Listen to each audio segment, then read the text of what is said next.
I know a lot of times when we're first starting our business, we feel like we don't want to invest in too many things because we want to save as much as possible. But you have to realize that when you're saving your money, you're actually cutting down the time to make more money. Hey guys, welcome back. This is Business with B. That is me. And if you're new here, what's up? If you're back with another video, hey! So today's video is all about how do you stop procrastinating and how do you hold yourself accountable as an entrepreneur. So this is one of the hardest things to do, honestly, because sometimes we say to ourselves, I don't want to work for anyone else, so I'm going to start this side hustle. Or I'm tired of working a 9 to 5, so I'm going to quit. And we go for our goals, we jump for our dreams, and then what? It's crickets, because then it's kind of like, oh my gosh, now I have to literally get myself out of bed when I don't feel like it, and I have to get things done. There's no one here to tell me, you have to get it done by this deadline. Like, that's out the window. That luxury is gone. It's up to you and you only, honestly, to get things done when you say you're going to get them done. So today I'm going to basically share with you guys so many different tips and tricks that I've been using throughout my journey as an entrepreneur. Ever since I started my business in 2014, our family-owned food truck business, to starting my shoe business, to now having my business coaching firm. So I hope that this helps. And if you are ready to really secure your bag and be consistent, continue to stay tuned. So the first step that I do is, honestly, as an entrepreneur, I always have so many different ideas just swirling around in my head that I might get as soon as I wake up in the morning, before I go to bed at night, when I'm driving in the car to the store, like walking, going for a walk. Any time of the day, I'm always just having so many different ideas and tasks that I'm thinking about that I need to accomplish. So in order to reduce all of that anxiety of having so much to do, I do a huge brain dump.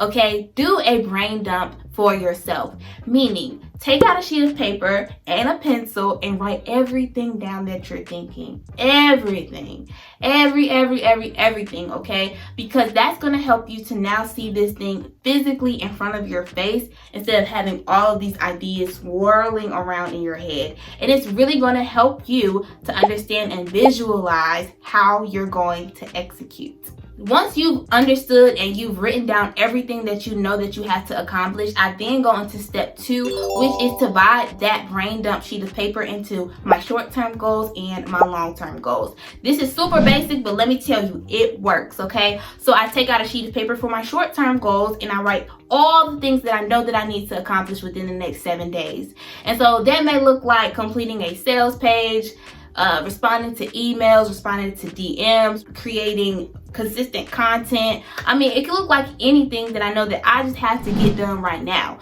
And then I take out another sheet of paper and I write down all of my long-term goals, okay? So those long-term goals may look like securing 10 clients for the month of August, or launching a new course, or updating and revamping my website. All of those things don't have to get done right now, but they're going to be what I'm taking steps to get to, right? So I write those down on that. And once I'm able to see the two based on the urgency that I need to prioritize by, I then move to step 3 by grouping them in a way that each step complements one another. So what I mean by that is that I will look at my short-term goal list and I'll say, all right, one of my goals is definitely to get my course launched within the next few weeks or so, right? So before I do that, the first thing I need to do is actually complete all of the materials that will go into this launch. I need to write all of the materials, I need to record all of the videos, and make sure that it is up to par to where I know that my audience needs it to be. Then after that, I will write a sales page, right? That will actually complement the course by outlining everything that my clients will get once they invest into this course, so that they know what they are going to have, and that is going to sell this course. Then once I have the sales page completed, I'm then going to create my content to lead people to look at the sales page to buy the course, right? It's all working together. Then once I have this consistent content, I can then launch the course, because this launch will then be complemented by the content that is then complementing the sales page, that is then complementing the course. So this is step 1, 2, 3, 4, right? And I'm doing it in that order because some things have to get done before the next one can get done strategically. I wouldn't want to start with just posting content consistently that has no purpose, because it's really wasting my time. And you got to remember, when you're an entrepreneur and you're the CEO of your business, really your time is your money, honey. Your time is your money. And that's really one of the most important things that you really do have. So you don't want to waste so much time doing things that's not going to lead you to the end goal, which is serving your clients and gaining revenue and profits in return, right? All right. So the last thing that I do, step number 4, which is actually one of the most important steps, is asking myself 2 questions. How and who? How am I going to get it done? First, what time, what date, what place am I going to accomplish each one of those steps that I wrote down in my blueprint, in my game plan to get things done? Ask yourself how, and actually pull out your calendar, your Google Calendar or your actual planner, and write it down and stick to it. For me, if I know that I'm setting a deadline for, let's say, July 25th, I will then put in my calendar, I will have it done by July 23rd, at least 2 days before the actual deadline, just in case something pushes that date back on the 23rd. I may have something come up or an emergency, and I can tell myself, okay, I have grace to finish it tomorrow, but I can't wait after tomorrow because it's going to be due the 25th. Make sure that you give yourself time and cushion in between to get it done, but definitely solidify what time, place, and date, and do it. That's the thing, and do it, right? When you figure out how you're going to get it done, you then want to talk to someone. Get an accountability partner. And honestly, I really break that down in this video here on how to stay motivated as an entrepreneur, like all the different things that you're going to need as you're building your business. But get an accountability partner. There's so many more steps to it, but I'm going to highlight that one today. An accountability partner will save your business. You want somebody that's going to push you a little bit, pinch you if you don't get things done, and hold you accountable, because if you don't, again, there's no one here to pick you up and shake you and say you need to do it. So definitely get an accountability partner to hold you accountable to those dates, those times, those places you said that you were going to do what you said you were going to do. Then, after you figured that out, you're going to ask yourself, who? There's going to be times where you have so much on your calendar, especially if you're working a 9-to-5 or a full-time job. There's going to be times where you may not have the time to do everything for yourself.